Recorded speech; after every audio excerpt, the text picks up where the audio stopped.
כמן מרה? יאללה. סיכום שלי עם מנהל המחלקה שאני לא ינתח קרובי משפחה. אבל היום אני הולך לנתח אחיין שלי, הוא נולד חירש, הוא מהכפר שלי, כפר אל-סייד בנגב, כפר עם אחוז חירשים די גבוה. שוף על דף. שוף, בתסמה. בעיית החירשות היא בעיה גנטית. כל משפחה יש בה חירש. כשנולד ילד, השאלה הראשונה של ההורים זה אם הוא שומע.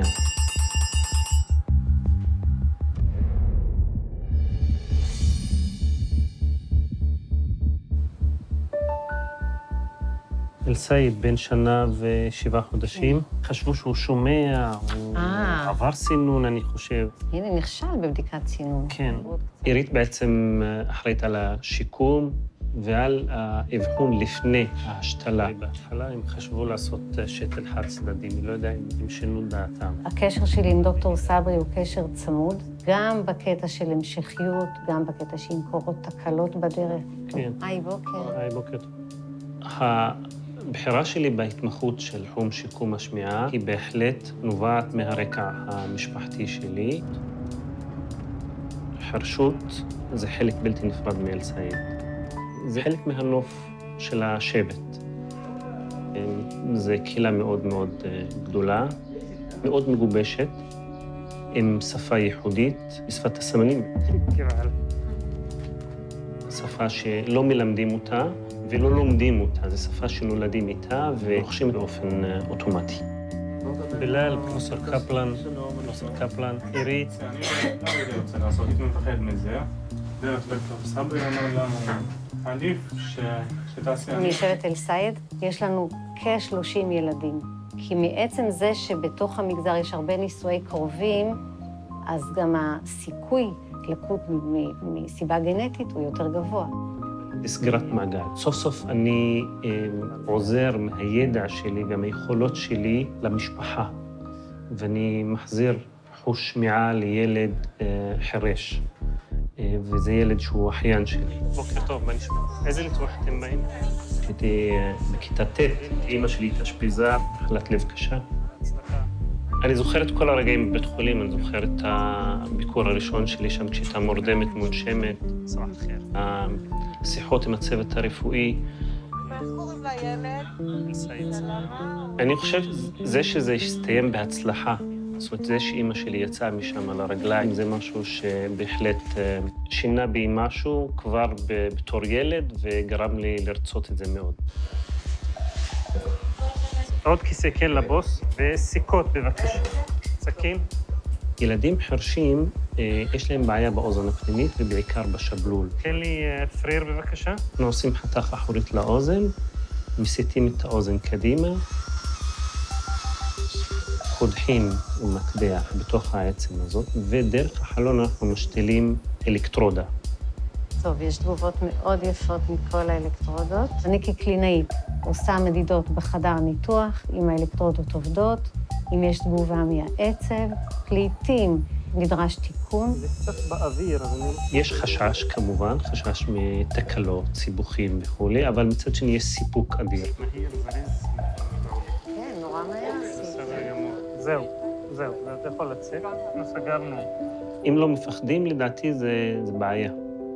פחד ודאגה הוא חלק בלתי נפרד מהתהליך הכירורגי. כל שכויס, חלסנה אול ג'הה, תעד.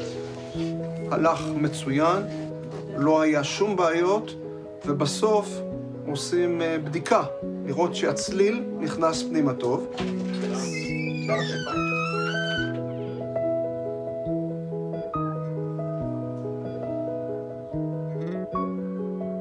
אז תגיד להורים שיתקשרו אליי, כי יש כבר תאריך לסוויץ' און.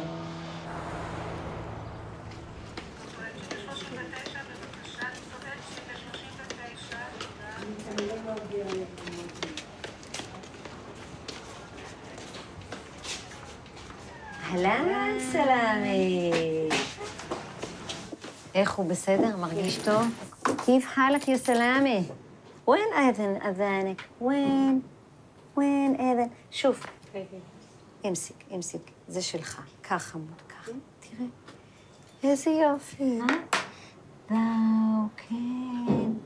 זה של סלמי. זה של סלמי. כן. בואו נראה. איפה נשים על האוזן? על האוזן? איפה אוזן? בואו נראה איפה אוזן של סלמי. התהליך של השיקום אחרי השתל זה בעצם תהליך שבו התפקיד שלנו, של כל מי שסובב את הילד, לתווך בין מה שמגיע למוח לבין הצלילים שמגיעים מהסביבה. שוב, בגרג'ועה.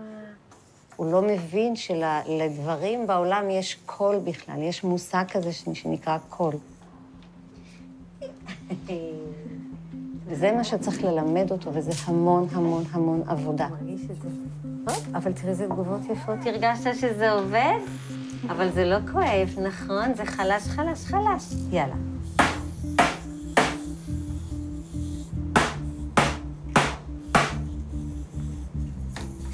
סורות. רגע, אני מעלה עוד קצת. אחר כך אנחנו נרד הרבה.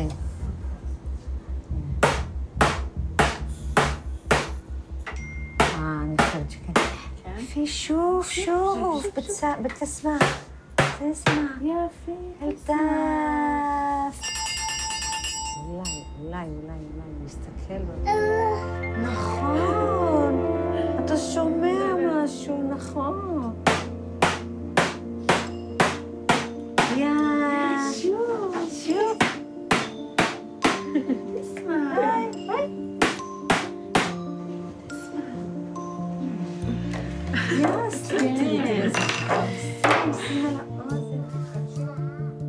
לפעמים אני מרגישה כמו מיילדת, כאילו לתת חיים חדשים. רגע, אז תשימי את אחד. זה מאוד מרגש לראות את הילדים האלה כשהם קטנים, כשהם מתחילים לשמוע. יופי, בהצלחה, ואם יש שאלות, תצטרך להתקשר. מאוד מרגש לראות אותם חוזים כשהם גדולים, בבית ספר, בתיכון, צבא, אחרי צבא. سلام عليك. سلامة. سلم. سلامات. كيف حالك؟ حتى نادي عليه باسمه والهذا كله كويس. بدأ يحكي؟ ايه بقول أبا وأمه. بقول أبا وأمه؟ ممتاز. كل مرة بتحكي معاه بيتقدر كثير. بس الحين لما بتحليها بطلبه هو؟ دايما الصبح أول ما أصحى منه. والله. بكون بالمكان وبروح عليه بروح عليه بحطه. ممتاز. ممتاز.